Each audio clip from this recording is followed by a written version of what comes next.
just what was the state of physics leading up to the realization that there was this problem to be answered? And as David, you already described it as a very long and pivotal period in the development of the physics.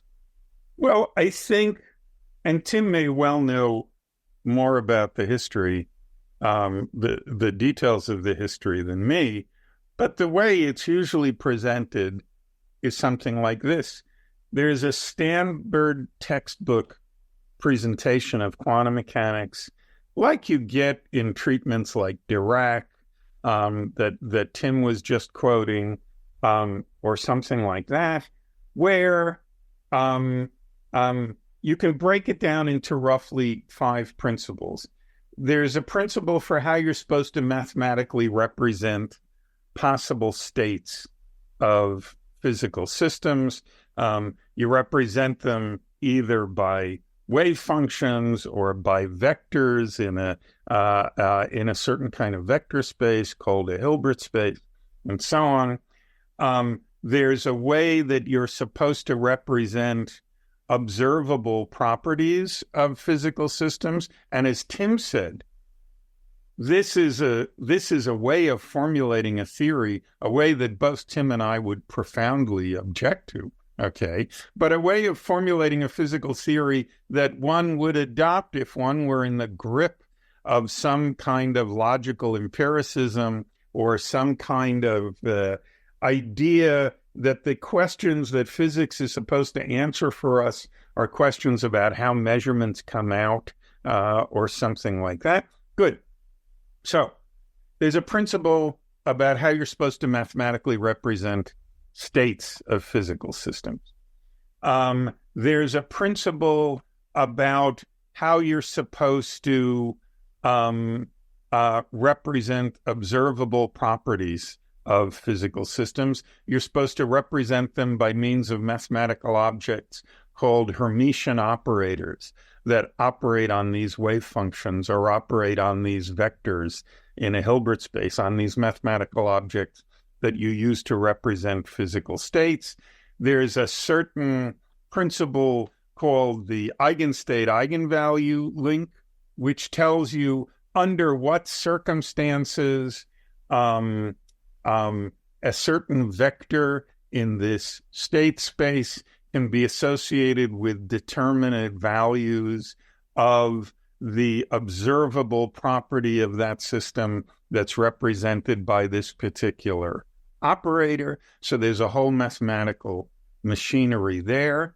Then there's a dynamics, okay, which is represented in the non-relativistic case by, say, the Schrodinger equation, or more generally by some differential equation, which says how the wave function evolves with time, or how the state vector, in that way representing it, pivots as time evolves, points in different directions. All the physical information is supposed to be encoded in the direction in which the state vector is pointing. So there's a dynamics, and that dynamics has 2 very vivid and important properties. One is that it's completely deterministic, and the other is that it's linear. Okay, good. Then there's another prescription about what happens to the state of the system when you do a measurement of a certain operator. Okay. And the prescription stipulates that when you do a measurement of a certain, you approach a system which is in one of these physical states, represented by one of these vectors or one of these wave functions. You perform a measurement on this system, okay, and there is a prescription which tells you the probability given the state of the system, the state that the system was in just before you did the measurement, and which one of these Hermitian operators the measurement was a measurement of. There's a prescription which depends on those 2 things, which tells you the probability that the measurement will have one or another of its physically possible outcomes. Okay. And this principle, called the collapse of the wave function, also stipulates that when you do one of these measurements and you get an outcome, the system discontinuously and stochastically jumps from whatever state it was previously in to the state in which it has the measured property, the property that you just found it to have, or that you just recorded it as having as a result of the measurement you did. Okay. Then the system evolves between that measurement and the next one in accord with the linear deterministic equations of motion expressed by these differential equations, and so on. Okay.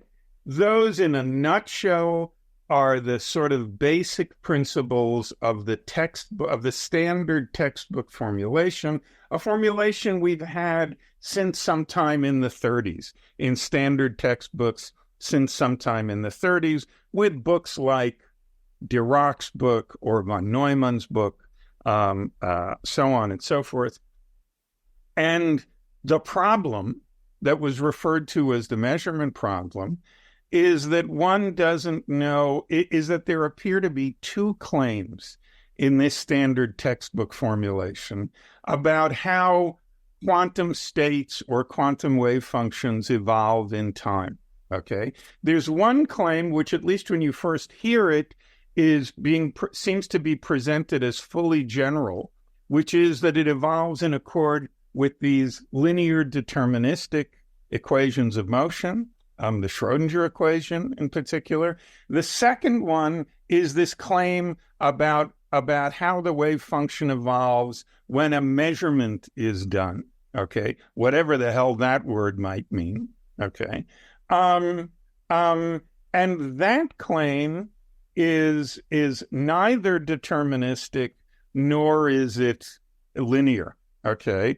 That claim is explicitly stochastic, discontinuous in a way that evolution, according to the Schrodinger equation, never is, nonlinear, so on and so forth.